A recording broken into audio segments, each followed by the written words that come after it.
Hello everyone, সবাইকে ঈদ মোবারক। আজ 7ই June. Bangladesh সহ অনেক দেশেই ঈদুল আজহা উদযাপন হয়েছে। আমরা সবাই নিজ নিজ পরিবারের সাথে ঈদের আনন্দ ভাগাভাগি করে ঈদ উদযাপন করেছি। কিন্তু আমাদের বাংলাদেশ ফুটবল টিম তারা কিন্তু ছুটি পাননি। তারা ঈদের আনন্দ পরিবারের সাথে শেয়ার করতে পারেনি। তারা ঈদের দিন বিকালেও প্র্যাকটিসে ব্যস্ত ছিলেন। তাদের এই পরিশ্রম আমাদের জন্য, দেশের জন্য এবং ফুটবলের জন্য।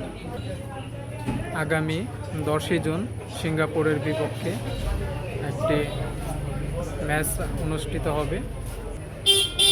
আশা করি ম্যাচটি বাংলাদেশ ফুটবল জয়ী হবে। হামজা, সৌমিত সোম, ফাহমিদুল তারা আশাতে বাংলাদেশটি ফুটবল টিম আগের চেয়ে একটু ভালো উন্নতি করছে। আমাদের সবার দৃষ্টি থাকবে 10 তারিখ সিঙ্গাপুরের ম্যাচের দিকে। ভালো কিছু করবে বাংলাদেশ টিম। আমরা হামজা চৌধুরী, সৌমিত সোম ও ফাহমিদুলের খেলা দেখার জন্য অধীর আগ্রহী আছি।